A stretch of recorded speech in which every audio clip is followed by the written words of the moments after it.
শুক্রবারের দিন মসজিদে খাইতে দেবে, খাদ্যের কথা শুনলে আমার তো আবার মাথায় কাজ করে না, মনটা বলে আগে আগে নামাজ পড়তে যায়।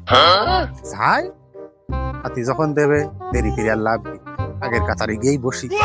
যাক, নামাজটা তো যাহাই করে শেষ করলাম, এখন তাড়াতাড়ি খাই যেতে হবে। আগের কাতারে না বসলে আবার খাওয়া দাওয়া ভালো হবে না। আমার আবার তো খাওয়া দাওয়ার কথা শুনলে মাথায় কাজ করে না, মাথায় যায় আগে।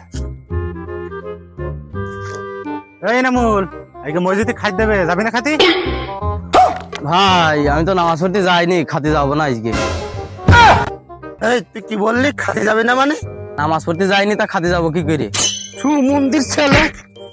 আমি পারি না আর পারি না, আমি কেন মরি না। মসজিদের খাওয়ার কথা শুনলে 7 দিন না খেয়ে থাকতাম আমি আর আমার আব্বা। তুই আমার ছেলে হয়ে খাত যাবে না মানে?